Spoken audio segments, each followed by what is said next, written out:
Hello दोस्तों, welcome back to my channel CNC CAD CAM. दोस्तों, आज के इस लेक्चर में हम जानेंगे पोलर कोऑर्डिनेट।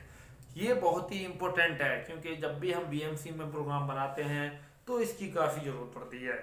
और ये काफ़ी इम्पोर्टेंट है बीएमसी प्रोग्राम। और सीएनसी टर्निंग में तो इसकी उतनी कोई खास नीड है नहीं, बट हाँ, सीएनसी टर्निंग में भी कोऑर्डिनेट निकालने के लिए यूज हो सकता है। बट मेन यूज इसका बीएमसी में होता है, 3 एक्सिस मशीन में। जैसे आपको अब बहुत से स्टूडेंट सोच रहे होंगे पोलर कोऑर्डिनेट से क्या मतलब है, क्यों यूज करते हैं। सबके मन में तरह तरह के क्वेश्चन आ रहे होंगे, भाई क्या फायदा है। जैसे दोस्तों, अगर कोई आपको मैं एक कहता हूँ ये प्लेट है, ये एक बहुत बड़ी प्लेट है, ठीक है।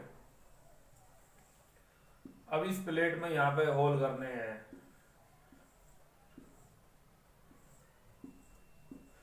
तो ये दिए हुए हैं, इसकी वैल्यू दे दी, मान लो ये यहाँ से 45 डिग्री दे दिया, स्पीड आया है 10। इस तरीके के अब आपको करने हैं, तो भाई इसकी कोऑर्डिनेट कैसे निकालोगे। एब्सोल्यूट तरीके से तो निकलेगा नहीं, इंक्रीमेंटल का मेथड यूज आएगा, है ना। तो आपको इसके लिए कुछ नया करना पड़ेगा। तो नया भाई क्या है, नया तो यही है ना, नया तो आपका यही है, पोलर कोऑर्डिनेट।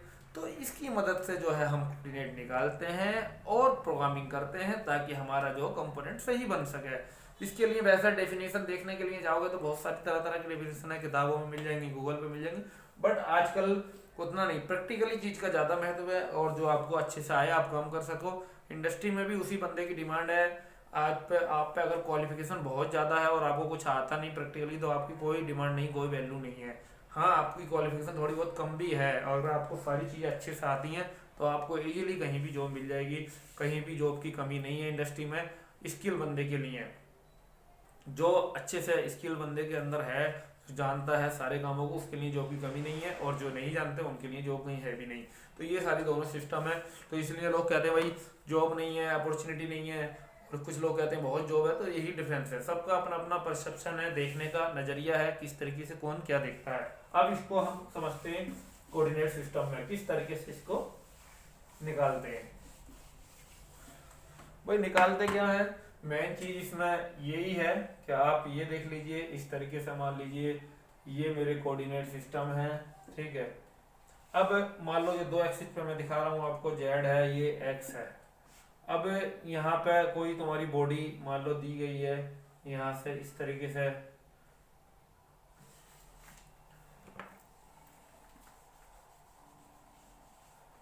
इस तरीके से मान लो कहीं पे आपको एक बॉडी इस तरीके दी गई है यहाँ से। भाई ये कोऑर्डिनेट आपको दे दिए और ये एंगल दे दिया आपको 45 डिग्री, ठीक है। और ये ओ पॉइंट है, ये ए है, और ये बी पॉइंट है। अब ये 45 दे दिया आपको, ये दे दी 20, ठीक है। अब और ये वैल्यू आपको दी नहीं है, ठीक है, ये आपको दिया नहीं, तो आपको, और ये दे दिया, ये दिया नहीं, आपको ये कोऑर्डिनेट निकालना है।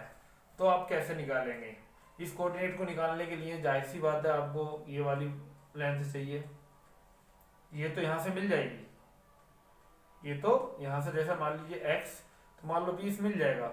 और z कहाँ से मिले, z तो मिलेगा नहीं, तो यहाँ पे z x तो मिल गया, z के लिए हमें निकालना है। तो ये निकालने के लिए जो पोलर कोऑर्डिनेट सिस्टम है वो यूज होता है। इसी तरीके से फिर जो बीएमसी का मैं बताया था आपको एग्जांपल, इस तरीके से नंबर ऑफ प्लेट रहती हैं, उसी तरीके से उसमें प्रोग्राम में जब प्रोग्रामिंग आएगी इसकी तो बताएंगे कि प्रोग्राम में किस तरीके से डालते हैं, उसमें एंगल डालते रहते हैं, और मशीन जो है अपने आप ही इजीली कैलकुलेट कर लेती है और आपका प्रोग्राम बढ़िया से बन जाता है और आपके सारा टाइम से। अब भाई इसे निकालने के लिए मेथड, जिन स्टूडेंट ने हाई स्कूल इंटर किया होगा उन्हें पता होगा, मैथमेटिक्स में एक ट्रिग्नोमेट्री करके थी जिसमें sine theta, cos theta, tan theta थी, उसकी पूरा चार्ट था, उसकी मान थे 0, 90, 45 का क्या मान होता है। तो वही उसकी वैल्यू आज यहाँ पर उसी फार्मूले को यूज करेंगे। भाई ये है, ये मेरा एक रेक्टेंगुलर है, ये मेरा एंगल 90 डिग्री है, ठीक है। तो जब भी 90 डिग्री होता है तो इसमें हम क्या यूज करते हैं, हम एक फॉर्मूला लगाते हैं, टेन थीटा मान लीजिए लाल बटा लंब है, इसे लंब बटा आधार, इसे लाल बटा कागज ऐसा पूरा साइन का लिखना होता है वो कहते हैं। ये लंब हो गया। अब इस पे जब हम देख रहे हैं तो मेरे लिए लंब क्या हो गया, ये लंब हो गया, ये एल हो गया, और ये इसका आधार हो गया। तो भाई अब आधार जब हो गया तो यहाँ पर लिखेंगे tan थीटा तो दिया हुआ है ये 45 इक्वल टू, अब लंब कितना है, एल लंब दिया हुआ नहीं है, आधार दे दिया, आधार 20 दे दिया। ठीक है भाई, tan 45 का मान आपको पता है कितना होता है, 1 होता है। जब 1 होता है तो एल अपॉन 20। अब इसकी ऐसे क्रॉस मल्टीप्लाई कर देंगे तो एल इक्वल टू कितना आ जाएगा 20। तो ये कितना हो जाएगा, ये भी फिर 20 हो जाएगा। ये 20 हो जाएगा तो इसके दोनों कोऑर्डिनेट यहाँ पे 20 हो जाएंगे। अभी इसके कोऑर्डिनेट भी निकाल सकते हो। अब जैसा कोऑर्डिनेट लिखने हो पूरे भाई, ओ पॉइंट पे लिखने हैं 0,0, ए पॉइंट पे लिखने हैं यहाँ पे 0,20 और बी पॉइंट पे लिखने हैं तो 20,20। अब यही कोऑर्डिनेट अगर इसका एंगल कोई और होता, जैसे tan 30 होता, ये एंगल 30 होता, 30 होता, तो ये वैल्यू चेंज हो जाती। तो tan यहाँ 30 आ जाता, tan 30 का मान जो है 1/2, तो ये फिर डिवाइड कर देते तो ये 10 आ जाता, फिर ये जो है 10 आता। तो यहाँ पे कोऑर्डिनेट चेंज हो जाता है 10। ये चीज़ें का डिफरेंस आता है सारी चीज़ों में, और यही इसी तरीके से बस कैलकुलेट करते हैं। इतने ही पोलर कोऑर्डिनेट है और इसको ज़्यादा टाइम इसमें खींचने की कोई ज़रूरत नहीं है, इससे ज़्यादा इसकी कोई ज़रूरत भी नहीं है।